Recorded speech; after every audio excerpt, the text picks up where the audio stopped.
Welcome to Mindfully Integrative Podcast with your host, Dr. Damaris G.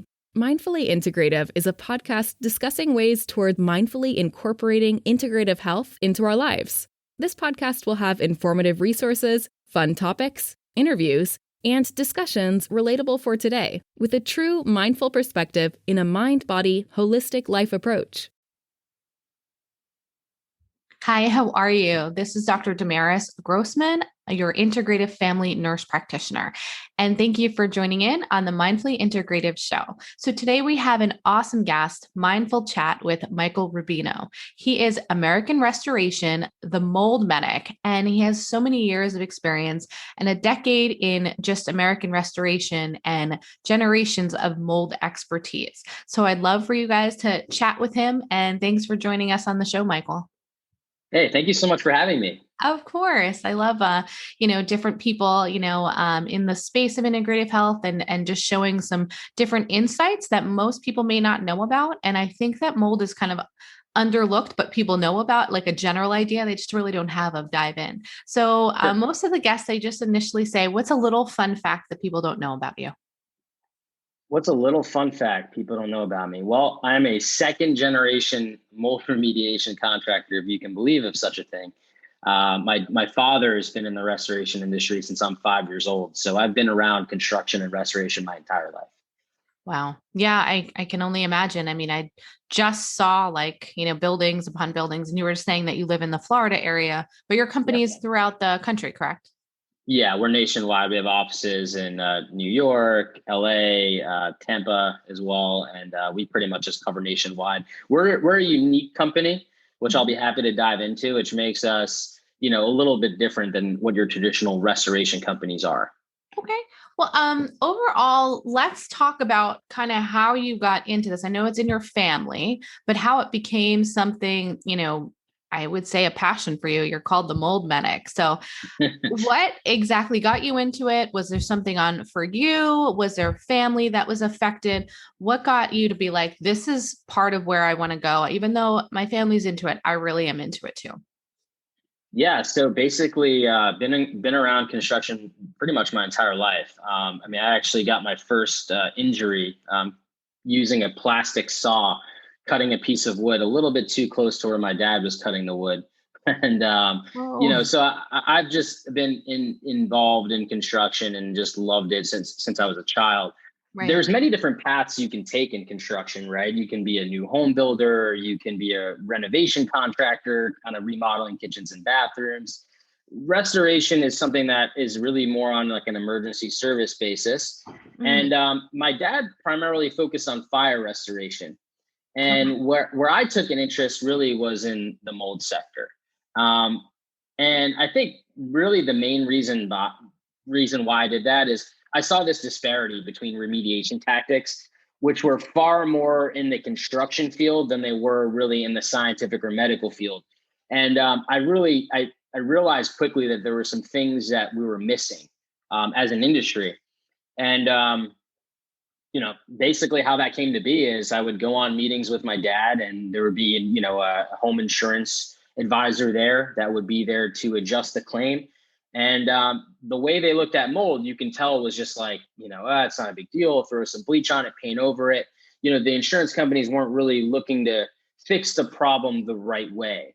And that after Hurricane Sandy, because I'm from the Northeast originally, and when Hurricane Sandy battered the New Jersey, New York area, I started seeing people getting sick after that because homes were not remediated properly. Insurance companies took way too long to, handle the claims. And there's just a lot of problems that ensued from that. And, for about a decade thereafter, I'm still remediating homes that were remediated. People are really sick. And I'm seeing the debilitating effects of it firsthand.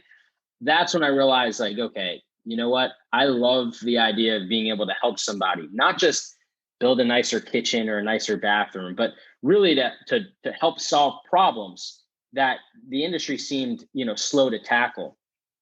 So that was when I kind of dove into mold and really started doing a lot of research and looking into, microbiology, and instead of just construction, because most of the time it was just rip out this wall, and all is good when you do that. But when you look at it and, mold has roots called hyphae that grow into the structure, you're leaving mold behind in the way in which they were looking at remediation originally. So, I really just started doing projects, working with mold inspectors that were doing progressive testing, really getting down to the hyphal fragment, pieces of mold, if you will, and understanding how that could potentially impact somebody and their health, and really getting down to, just an insane level of perfection.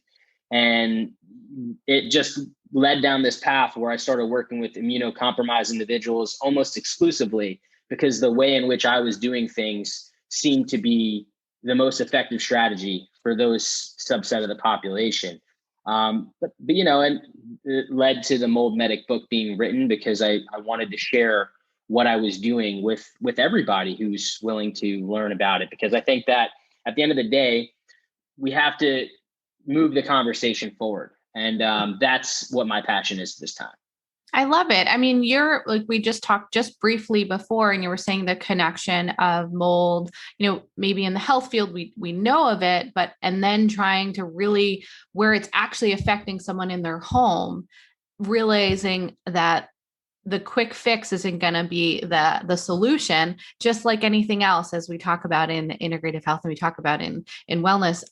It's a process and it's a work in progress, and it's not a quick solution. So you're trying to go into an individual's home and decrease them from these ailments. Now, what kind of ailments are you seeing with this mold, and what kind of mold is out there?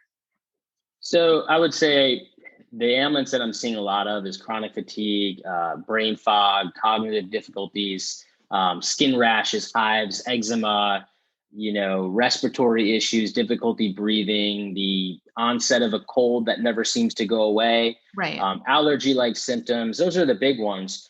When I feel like my job really is to connect dots, and I think that's where I've had a lot of success with. I'm looking at different pieces of the puzzle that's already out there, and I'm putting them together. For instance, the EPA and the American Lung Association, both of them talk about particulate, right? And one of the biggest dangers of human health is really small particles. Now, on the EPA's website, on the American Lung Association's website, you can go on there and Google exactly what I'm saying. You'll see anything smaller than 10 micrometers in particle size happens to pose the greatest health risk to humans and animals, of course. Now, mold happens to be smaller than 10 micrometers. And so we're not at that stage yet where we're definitively saying mold is definitely a health risk. We're just not there yet. We actually got there in the 90s and then started backtracking. Just it's a health risk. It's definitely a health risk. We agree, for sure. Yes. I'm talking about the general medical community in terms of like everyone being on the same page, or, Gotcha. The EPA's website was modified to, it said there was a health risk. Now it's saying, well, some people can be allergic to it. You also have mold professionals in my industry that say these phrases like mold is ubiquitous, which means mold is everywhere, right? And that phrase is a misnomer. Yes, mold is part of our ecosystem. Right. Yes, we're not building bubbles around our houses, so you will have some mold come in. But to say mold is ubiquitous is really unfair. And here's why. Because there's a big difference between some mold spores coming in naturally from outdoors and a mold infestation of your house, right? So if you have the opportunity for mold to grow, which we all know mold requires water. So if you have various roof leaks or other leaks and water intrusion, things like that, that create the opportunity for mold to grow. Now, once that colony is growing inside your home, it's producing more particles, right, that you're breathing in, more than you would if you were outside. So to say that mold can't make people sick because it's everywhere, that statement alone is just unprofessional, because you're not looking at the full picture. Anything in life, you can take a fragment of something and argue that one little point without looking at the big picture. I hear that all the time. Yeah. Exactly. Where we're at in the air professional community, we're still in the infancy stage to understanding all the effects of indoor pathogens, mold, et cetera. And we need a lot of help from the medical community too, because those kind of go hand in hand. You know, you need the professionals like me to say mold's a problem. We definitely need to be more aware of it. You also need the medical community to say that exact same thing. Mold is a problem. We see it impacting patients all over the country. And once we have enough agreement there, right, you start to see some changes in laws and things like that. So if we kind of go back to like smoking cigarettes and you know, look at that, it took us 50 years to say maybe we shouldn't smoke cigarettes, probably a health risk. Right. Yeah, there's definitely a need in the policies to change a little bit more, because I feel like all they talk about is black mold. And it's like, there's more than black mold, and you, I don't know how many there are. There's probably hundreds of mold species that are hundreds of thousands, hundreds of thousands. See, and so you know, we know very little about everything, right? So you make a really valid point. Like we have this phrase called toxic black mold, and that's referring to a species called Stachybotrys, right? And yes, we know it's a toxigenic mold, but there are other toxigenic molds there's one they called Chaetomium. It also grows typically in chronic water damage. But then there's, again, this confusion about mold in general. Mm-hmm. You can have species of mold that are not themselves toxic, but can produce something toxic called a mycotoxin, which is a toxin produced by a fungus. So once you have a mold species, whether it's toxic or not, producing a mycotoxin, the byproduct becomes toxic, right? That enters the body and can disrupt the immune system. So, you know, it's very interesting. And I always look at both sides of the coin, right? There's an argument that someone said, well, you can't really know that the house is, you know, making you sick. It could be the food you're eating, because mycotoxins can be in coffee, it can be in food, et cetera. Right. And that argument is right. But the amount, the concentration, right? The concentration has to be a lot more extreme for it to just be like a one dose. So that the house is going to have a lot higher concentration. Odds are the handful of peanuts that you ate that could have had some mold is not going to produce the amount of levels of mycotoxins that you would encounter through a mold problem, right? Whether at your home or work.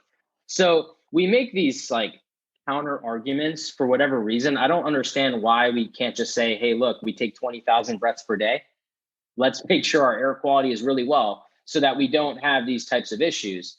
I don't understand why we can't make these suggestions to be more mindful without opposition. I guess it's you probably experience it a lot in the medical community too. Oh, I do. I mean, you know, it's go ahead. Sorry. No, it's just that you have opposition when you are trying to oppose a different solution or alternative, even if it's not anything that's harmful. You're just trying to make a better solution or another solution and open people's eyes to some other, you know, like something new. And you're saying, so take me to tests that you might do, or a scenario that you had a patient, or you don't have patients, but like clients that you've had where you said these immune compromised. Take me to like one patient or one client that you've had and tests that they've done with their medical provider, or the connecting of dots that you're saying. Yeah. So, you know, kind of going back to that with the whole mycotoxin thing, you know, you'll have people will do mycotoxin analysis. One of the most popular ones is the urine analysis to detect mycotoxin levels. Of course, there's different labs that do the mold testing from, I think, Geneva. There's people probably know which companies do you use and recommend? I believe it's the lab in New York. Drawing a blank. That's okay. It's not Real Time Labs. That's the house, but there's one out of New York, and I will think of it before the conversation ends for sure. That does the urine testing. Okay. And there's also new technology that, of course, is in Europe that has given us some access to out of Germany, and that's the epigenetics testing. I don't know if you're familiar with that, but epigenetics testing. I do know epigenetics. I don't know in reference to mold, but I do know epigenetics. There's a lab out of Germany that is performing epigenetics testing, which is literally finding the layers of toxicity that are resting on top of the DNA. So it can search for heavy metals, mold toxicity, et cetera. And due to Rule 101 of evidence law, DNA testing is an acceptable form of evidence This would actually be what we need, I think, to turn the corner as it becomes more readily available in the United States.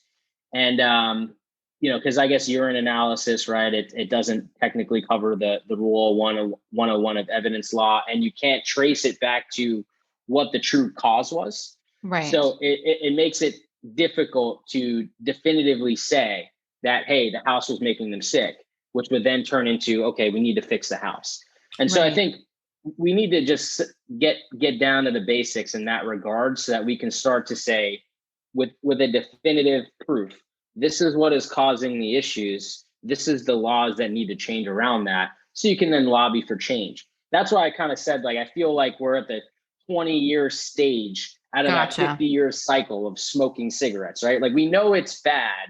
We have a very good hunch that it's bad for us, but we haven't truly dialed down, there's a lot more study that's needed essentially to kind of push things forward. So I know we got sidetracked a little bit. No, it's okay. I was just kind of, and then, a story of like someone, or a client.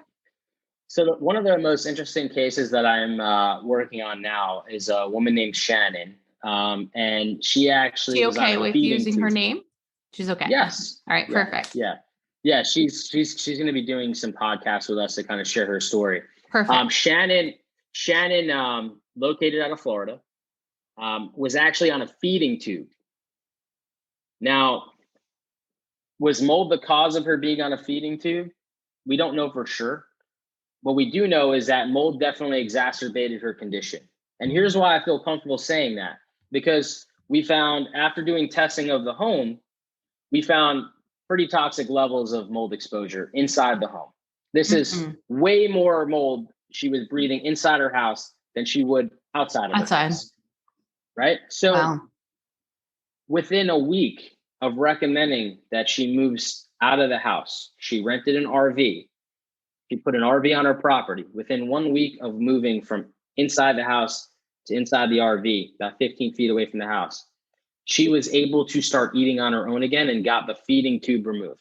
So, is that a coincidence? Maybe, but I doubt it. I don't believe it. I don't believe the reason I can see where you're coming from it. So hear me on the provider side, right? So we do a test, we test for mold. We may think that may be a susceptibility. There may be other tests that I might look in the GI map, but her GI gastrointestinal tract has probably been disrupted, and inflammatory, leaky gut, things that might have, been disrupted from all of that mold exposure.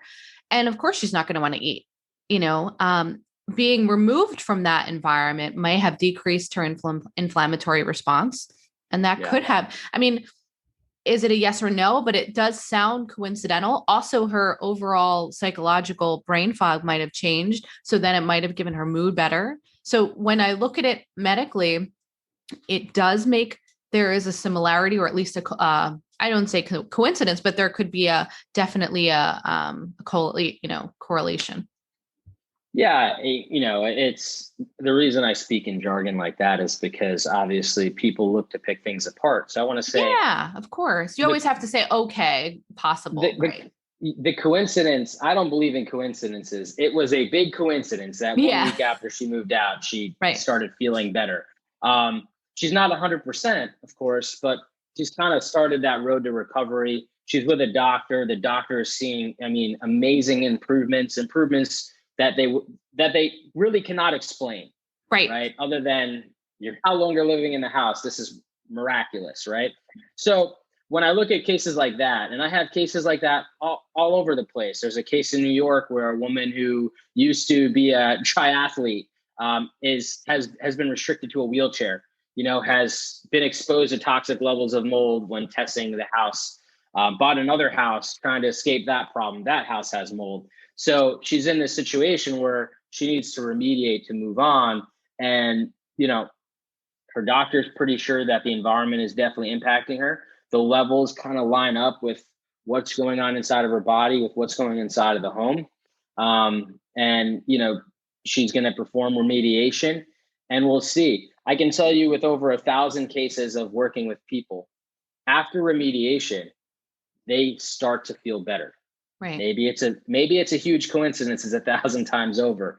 Me, I personally think that based upon the research that I've done, when you connect the dots, an abundance of particles, doesn't matter what they are. They could be VOCs, could be heavy metals, formaldehyde, mold, of course, bacteria, anything.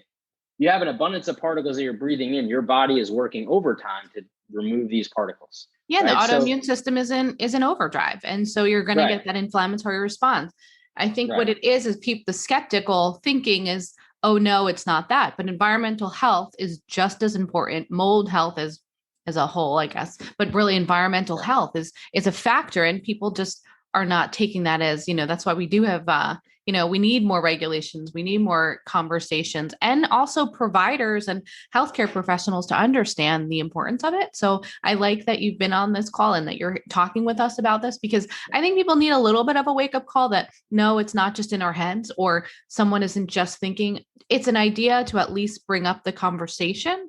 And does it matter about location? Because you're saying New York, Florida. Can you have any of these issues anywhere? Yeah, you can, because unfortunately, from the second a house is built, it starts to decay. It's just the basic law of physics here. Okay. So it's every house that you live in is essentially a ticking time bomb in terms of some water is going to make its way in at some point. Right. And if you're not quick to respond to that, mold can grow in as quickly as 24 hours. Most people don't know that. They think it takes months or years. Mm-hmm. So if you have a leak and you don't repair it properly, or you're not practicing prevention methodologies by maybe doing some inspections of the home annually to make sure everything looks like it's in proper order, as the house decays, it settles, right? You have some cracks that occur, and water makes its way in eventually. And if it goes unnoticed or unchecked, it can kind of result in a problem where you start having, growth, whether it's bacteria developing, making its way into the area, because sometimes water passes through animal proteins. Sometimes, you have drain leaks from a drain pipe, which could accompany bacteria. Now you have bacteria and bacterial toxins. You could have mold growth, right? So all of these things lead to indoor pathogens, which again create these particles that become aerosolized, enter our breathing zone, enter our body, and cause adverse health reactions. It's not rocket science, I didn't become a doctor in microbiology to figure this out. I just started connecting the dots, right? And I think we just need to really create the awareness around this and kind of change the thinking with the way we build, maintain, and restore homes. And I think if we do that, there's a lot of prevention that can be done that can really change this whole thing. Because I think a lot of the issue people have is, maintaining a house can be costly, and I get that. But there's a way to build the house in the first place where, there's not as much maintenance needed. I think we're kind of focused so much more on energy code these days than we are on, building a house that's meant to, decay, if you will, that has these preventative measures in place that can slow the decay down, or that can, as one barrier breaks, there's another barrier behind that doesn't allow the water to intrude, things like that. If we start building with that in mind, we're definitely going to have a healthier populace. There's no doubt in my mind. And that's because we know that any particles eventually do overload the immune system. I mean, you make a great point. I mean, I think what it is part of it is awareness, right? That initial awareness, and getting more people to understand what it is and how it's affecting us health-wise. And then you're saying, building better homes and then restoring those homes that are older. There's definitely a need. I haven't dived much into your book yet, but I will. Would you like to share a couple tips in your book, or a mindful way for the audience before you go? Yes, definitely. Being mindful, I would say prevention is the cheapest form of cure, right? I think if you are doing an annual inspection, checking your roofs tend to leak. Winds can shift the shingles around, create pathways for water to intrude. Checking your roof and making sure that's in tip-top shape. Checking your doors and windows to make sure that they're sealed properly, because again, a lot of them are sealed with a silicone sealant, And there's some give there, but over time they can crack depending on the quality of sealant used. When you're doing a renovation, make sure that your bathroom is built properly with a waterproofing membrane behind the tile. People don't realize, but grout is porous. So water actually does make its way behind the grout. If it doesn't have, if it isn't built with that in mind and have something that kind of signals towards the drain, you can have mold starting to grow in the cavity behind the tile. And so, it's things like that I think we need to be mindful of when we're looking at, just making sure we have the best air quality we can have. There's no harm in making sure that we're building better, we're restoring homes better, and things like that. No, I love the fact of what you're, those little tips, because I feel like every little step to kind of get you to where you need so that you can breathe better air. I've seen more and more of this mold like issues with patients. And at first I would have to say I initially was skeptical because I didn't know enough about that. I was like, oh, it's black mold. Okay. All right. Maybe it's just a little something, but more and more I'm realizing our environment really has a major effect on our overall and people just need more understanding. And I think you're right. Policies do need to change and they will, they'll get there. What is a way that people can reach you? Or if you have any upcoming events? I know you have a new book called The Mold Medic, but I'd love for people to reach out. I'll have the links, but what would you like to share with the audience before you go today? All right, so or anything else? The best way to connect with me would be on Instagram. I'm very active there. I do a lot of cool tips, tricks to avoid mold in the first place on there. Love it. Every day I'm releasing something. My goal is to really prevent, mold from growing in the first place. If I can accomplish that and just some societal shift there, that would be amazing. You can also find me at allamericanrestoration.com. There is a ton of free resources on there. Tips for preventing mold, education regarding mold, the history of mold, all of that stuff you'll find on the website free of charge. And then if you go to themoldmedic.com, you can learn more about the book, where to buy the book, Cool. how to get access to it. And that's the best way to reach me. All right. Awesome. Yeah, I'll definitely have it on. I mean, we reached out to each other through Instagram and through your team. And I think that they do need to read your book, look online. I love that Instagram has all these different, ways that you can put these tips on there. So I'm going to be checking it out and I'll put all the links online. I really appreciate you being on the show. Is there anything additional that you'd like to add in before we go? Yeah, I would just say, in terms of being mindful, I really appreciate you having me on your show and creating this platform where, where we can educate people. And I leave you with this: be mindful of air quality. I think that it's something that hasn't even been on our list of things. We've always been, I need to drink more water, I need to exercise more, I need to eat better food, right? But now we need to really, if we want to be health and wellness here, we have to look at air quality as a piece of the puzzle. So be mindful of it, don't neglect it. And I think that your health will improve as a result. I love it. I mean, we have to breathe a breath, like you said. What is it? 20,000? I don't even think I knew that. 20,000. I thought it was around 20. So yeah, but the fact that 20,000 breaths per day. Yeah. See, think about that. Our breath that we breathe each and every day. If it's not clear, then, we're bringing in all this mess. Thank you so much. It was such a pleasure, and you have a great rest of your day. And thank you, listeners, for checking in to the Mindfully Integrative Show. And I will check back with you soon. And you guys make sure you have a mindful way each and every day. Bye. Thanks for listening to Mindfully Integrative with Dr. Damaris G. Make sure you subscribe so you don't miss an episode. If you enjoyed our show, support us by leaving a mindful review on Apple Podcast or your favorite streaming site. If you would like to be a guest of our show or interview, email us at info@damarismaria.com. If you want to learn more about the resources mentioned in the podcast, you can find those in the show notes. To connect mindfully with Dr. Damaris G, reach her at www.damarismaria.com or connect via social media links. We appreciate your time connecting here with us. May your strength and peace within bring you more balance every day. Namaste.